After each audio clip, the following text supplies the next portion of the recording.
My name is Risimangobeni, the law connoisseur, here to make legal knowledge both comprehensible and within your reach. I am popularly known as Becoming Advocate Ngobeni on all my social media platforms, and that is Instagram and TikTok.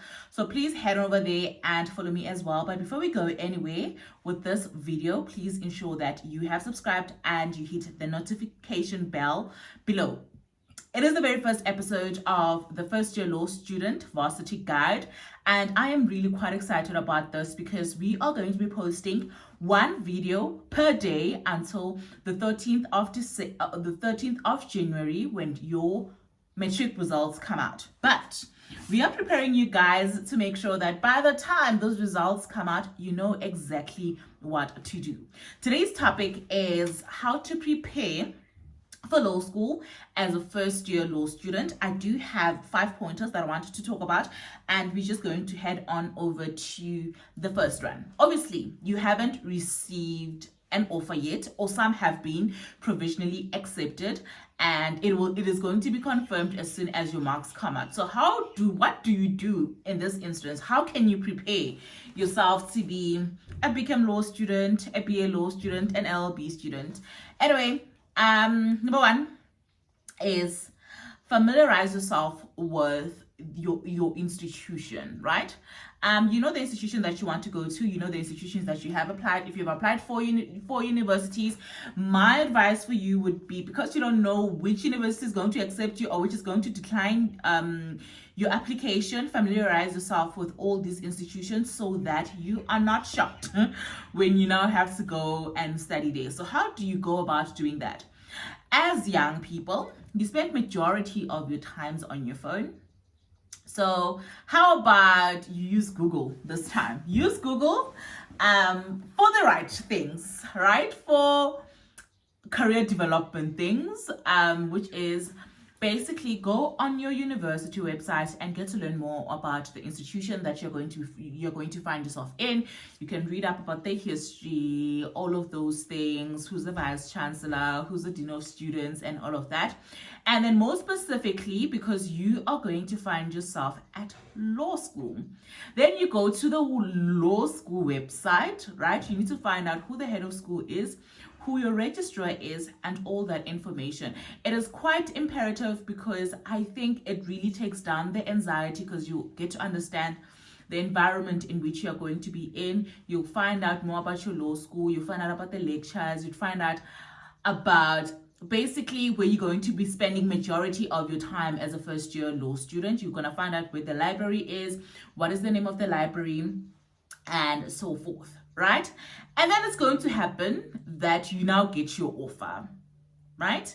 When you get your offer, I spoke about this on my lives, but I'm going to mention it again. Guys, please ensure that as soon as you receive your offer, you do not take days for you to accept that offer.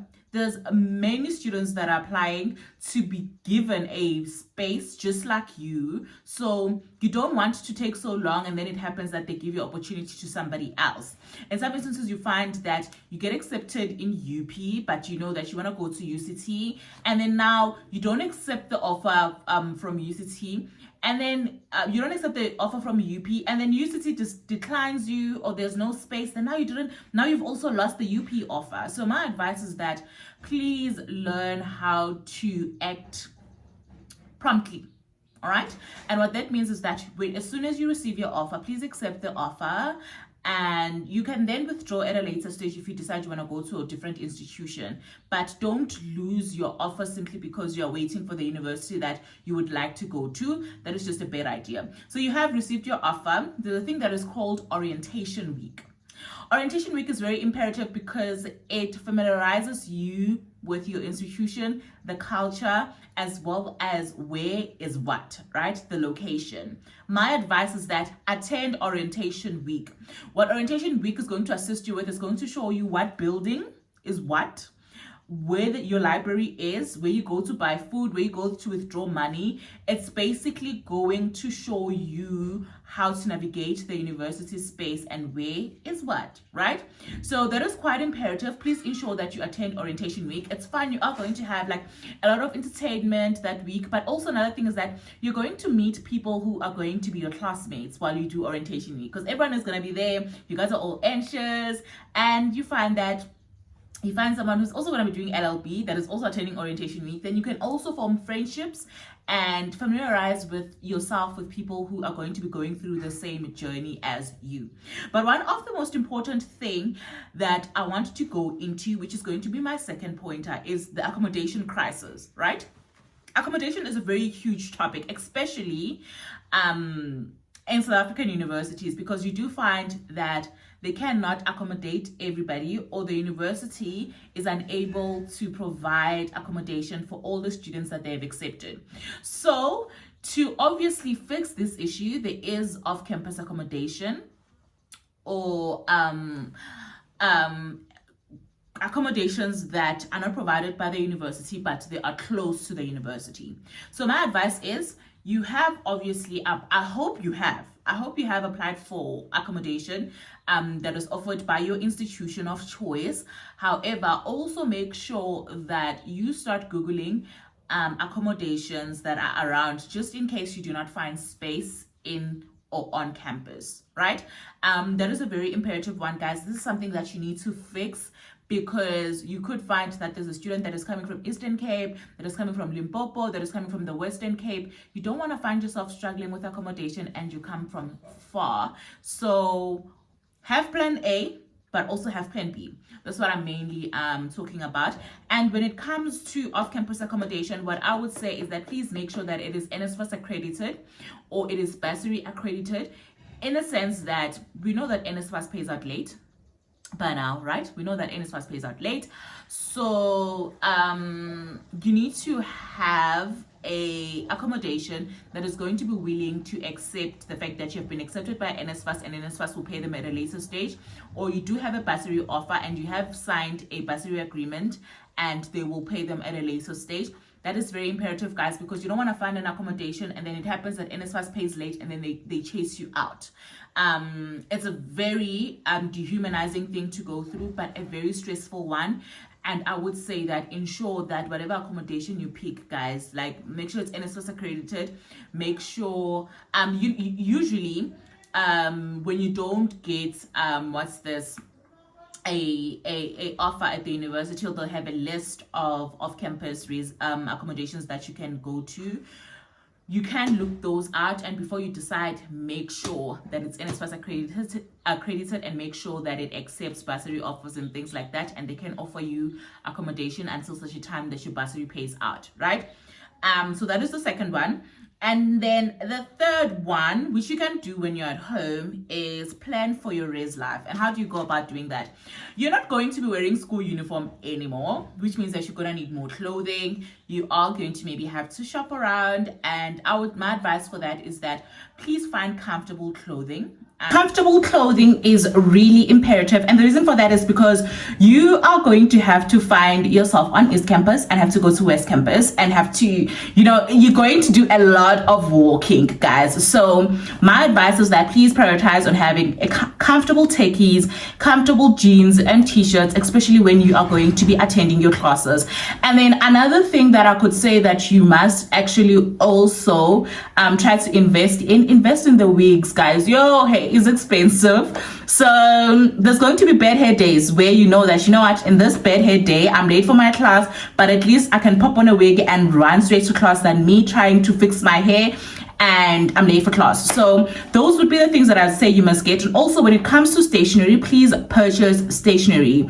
What do I mean by stationery? What I mean by stationery is that have your highlighters, have your color pens, have your year calendars, right? What a year calendar did for me when I was in varsity is the best thing ever, and I'll tell you why. So like with my year calendars, what I'll do is that when I receive my course outlines, I would sit down and write the important dates. So the day that I have a presentation, the day that I have a test, the day that I have to hand in an assignment, I'll write it down so that I can always look at it and not forget. So I'll make sure that my calendar is on the wall, and I always look that, okay, this week, what do I have due? Next week, what do I have due? This month, what do I have due?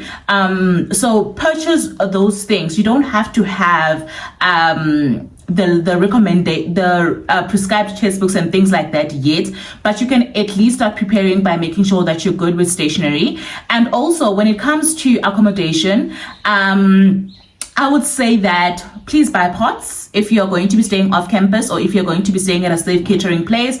Buy pots so long, buy utensils so long, buy plates and things like that. That's quite imperative to have. And also, even if you're going to be staying at a catered place, at least have a glass, have a mug, have a plate.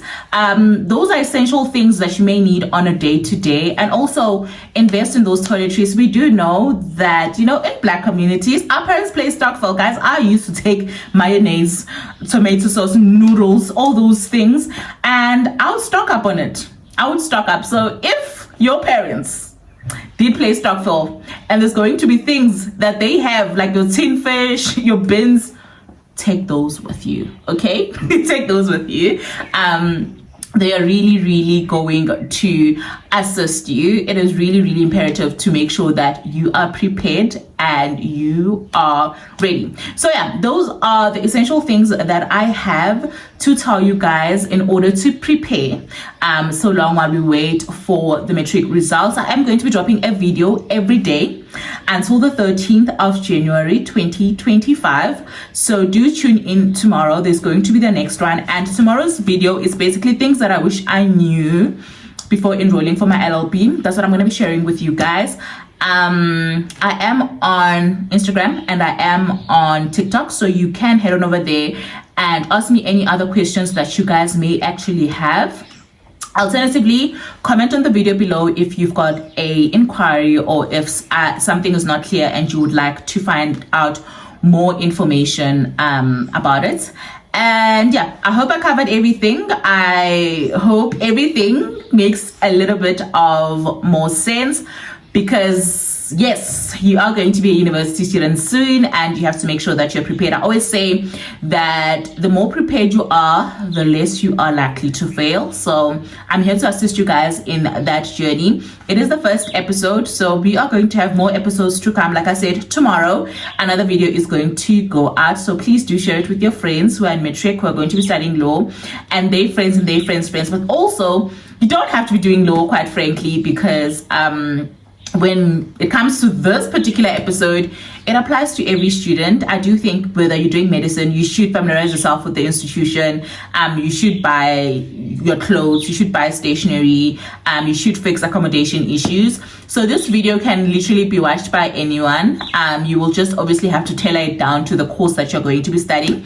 But my point of concern, or the students that I mostly create my content for, is law students. Anyway, my name is Risima Ngobeni. Thank you so much for watching. See you guys in my next video. Kindly subscribe, comment, and like, as well as share. Bye.